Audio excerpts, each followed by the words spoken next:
Assalamualaikum warahmatullahi wabarakatuh. Saya dari kelompok 2 ingin menjelaskan tentang cost system and cost accumulation. Sebelumnya kami akan memperkenalkan diri kami. Yang pertama ada Aulia Raudatul Aisy dan saya sendiri Anggi Endang Bustawi. Pembahasan yang pertama yaitu aliran biaya dalam perusahaan manufaktur. Aliran biaya manufaktur menggambarkan pergerakan biaya dalam proses produksi, mulai dari awal hingga terbentuknya harga pokok produksi atau HPP. Alur sederhananya yaitu bahan baku, barang dalam proses, barang jadi, dan yang terakhir HPP. Bahan baku di mana semua bahan yang dibeli dan disiapkan untuk produksi dicatat sebagai biaya bahan baku. Selanjutnya, barang dalam proses atau BDP, di mana saat produksi berlangsung, biaya bahan baku ditambah biaya tenaga kerja langsung dan biaya overhead pabrik, sehingga membentuk barang dalam proses. Selanjutnya, barang jadi, di mana setelah proses produksi selesai, barang dalam proses dipindahkan menjadi barang jadi yang siap dijual. Dan yang terakhir, harga pokok penjualan atau HPP. Ketika barang jadi dijual, biaya dicatat sebagai HPP yang menjadi bagian dari laporan laba rugi. Aliran ini membantu perusahaan memahami tahapan pembentukan biaya, memantau efisiensi produksi, dan menentukan harga jual yang tepat. Selanjutnya, dalam proses pencatatan, setiap biaya dicatat di akun buku besar. Setiap akun, bahan baku, beban gaji, pengendali overhead, barang dalam proses, barang jadi, dan harga pokok penjualan. Selanjutnya, akuntansi biaya menggunakan akun pengendali dan akun buku pembantu untuk memberikan rincian informasi. Untuk memberikan informasi yang lebih rinci, akuntansi biaya menggunakan akun pengendali dan akun buku pembantu, sehingga rincian biaya dapat ditelusuri dengan jelas. Akun pengendali ialah akun utama dalam buku besar yang mencakup banyak item. Contohnya bahan baku, di mana satu akun di buku besar tapi terdiri dari ratusan jenis bahan baku. Selanjutnya overhead pabrik, mencakup tenaga kerja tidak langsung, perlengkapan, sewa, asuransi, pajak, dan lain-lain. Selanjutnya ada akun buku pembantu, ialah memberikan rincian akun pengendali, di mana satu akun pembantu untuk setiap jenis bahan baku, lalu satu akun pembantu untuk setiap item biaya overhead. Contohnya, utang usaha di buku besar, didukung akun pembantu untuk utang untuk setiap kreditor atau setiap tagihan. Aliran biaya ini didasarkan pada dokumen sumber yang berfungsi sebagai bukti kejadian ekonomi, baik dalam bentuk fisik atau kertas maupun elektronik. Contohnya yang pertama biaya bahan baku. Ada faktur pembelian, permintaan bahan baku. Selanjutnya tenaga kerja.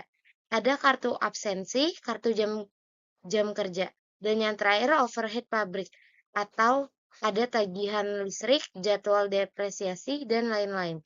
Setelah itu, informasi dari dokumen sumber di jurnal dan diposting ke buku besar sehingga perusahaan dapat memantau biaya secara akurat dan terstruktur.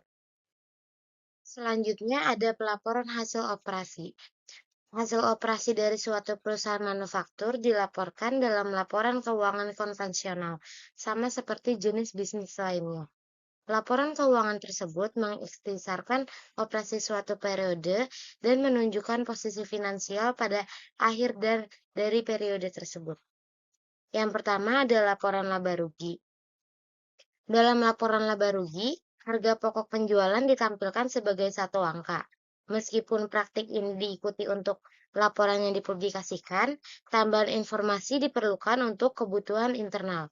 Oleh karena itu, skedul pendukung untuk harga pokok penjualan biasanya dibuat.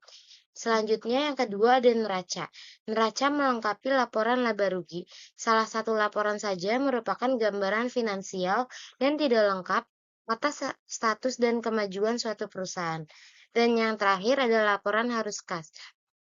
Ketika laporan laba rugi dan neraca dilaporkan secara eksternal, prinsip akuntansi yang diterima secara umum mengharuskan agar kedua laporan tersebut dilengkapi dengan laporan arus kas untuk periode yang singkat seperti 1 bulan.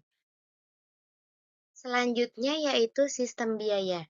Sistem biaya mengalokasikan biaya ke unit produksi melalui biaya aktual atau historis dan biaya standar. Biaya aktual atau historis yang dicatat saat biaya terjadi dan hasilnya dilaporkan setelah periode produksi selesai. Sedangkan biaya standar yang dihitung berdasarkan perkiraan penggunaan sumber daya dan harga yang telah ditentukan sebelumnya. Selanjutnya, pengalokasian biaya dapat menggunakan full absorption costing, yaitu mengalokasikan semua biaya manufaktur baik tetap maupun variabel, dan variable costing atau direct costing, yang hanya mengalokasikan biaya variabel saja. Dalam praktiknya, perhitungan sistem biaya dapat dibedakan berdasarkan jenis biaya yang dialokasikan, seperti biaya utama, biaya langsung, dan biaya penyerapan penuh, dan biaya berdasarkan cara pengukurannya, yaitu historis, standar, dan gabungan keduanya atau hybrid. Menurut GAAP, perusahaan wajib memakai full absorption costing untuk pelaporan eksternal, sedangkan perpajakan menggunakan super full absorption costing. Survei menunjukkan industri pertahanan dominan memakai biaya aktual dan full absorption costing, sementara industri lain lebih banyak menggunakan biaya standar dan full absorption costing. Pembahasan selanjutnya yaitu akumulasi biaya. Sistem biaya dapat diterapkan melalui 3 metode akumulasi biaya, yaitu yang pertama job order costing, ialah yang menelusuri biaya kepesanan, batch atau kontrak. Yang kedua, proses costing, ialah yang menelusuri biaya ke departemen atau proses produksi. Dan yang terakhir, backflash costing, ialah yang digunakan untuk produksi cepat seperti sistem just in time atau JIT. Dari ketiganya, metode yang paling umum digunakan adalah job order costing dan proses costing. Selanjutnya ada job order costing. Job order costing sendiri itu mengakumulasikan biaya itu untuk setiap pesanan. Metode job order costing sendiri itu cocok digunakan untuk produk yang bersifat heterogen atau custom, seperti kapal, pakaian khusus, atau proyek konstruksi. Metode ini juga digunakan di bidang jasa, misalnya firma hukum, akuntansi, atau arsitektur. Keunggulan utama dari job order costing adalah kemampuannya membandingkan biaya aktual dengan estimasi, sehingga membantu dalam pengendalian biaya dan evaluasi profitabilitas. Nah, selanjutnya ada proses costing. Berbeda nih dengan job order costing. Proses costing ini mengakumulasikan biaya itu berdasarkan prosesnya. Nah, metode ini cocok untuk produksi massal dengan produk yang homogen, contohnya seperti pabrik makanan, minuman, tekstil, atau kimia. Biaya per unitnya itu dihitung dengan membandingkan jumlah total biaya proses dengan jumlah unit yang dihasilkan. Nah, untuk produk yang belum selesai di akhir periode, biasanya digunakan dengan metode weighted average. Nah, lalu aspek hukum dalam job order dan proses costing. Nah, kedua-duanya ini sama-sama digunakan di perusahaan manufaktur ataupun jasa. Sebagai contoh, bengkel reparasi itu lebih sering cocok menggunakan job order costing karena setiap kendaraan itu dianggap sebagai satu pesanan. Sementara rumah sakit itu sering memakai proses costing, misalnya untuk menghitung biaya per hari pasien. Jadi perbedaan utamanya antara job order sama proses costing itu terletak pada fokus penelusuran biaya. Apakah berdasarkan pesanan atau berdasarkan prosesnya. Nah, selanjutnya ada metode campuran. Metode campuran sendiri itu digunakan apabila produk ini memiliki bahan baku berbeda tetapi melalui proses yang sama. Misalnya, dalam pembuatan lampu kuningan, itu ada lampu yang murah dengan bahan sederhana dan ada lampu yang mahal dengan bahan murni. Proses produksinya sama, tetapi biaya bahan bakunya berbeda.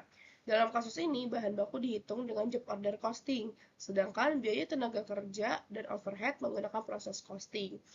Metode ini relevan dalam flexible manufacturing, sistem yang menggabungkan fleksibilitas dan otomatisasi. Lalu selanjutnya ada backflash costing. Nah, backflash costing ini cocok untuk perusahaan dengan sistem produksi cepat dan otomatisasi tinggi. Misalnya dengan just in time. Metode ini tidak menelusuri biaya barang dalam proses secara detail. Sebaliknya, biaya dihitung dari belakang, yaitu setelah produknya selesai. Kelebihannya, metode ini lebih efisien karena mengurangi pencatatan rutin, meskipun detail biayanya itu tidak seakurat metode lainnya. Oke. Baik, sekian presentasi dari kami.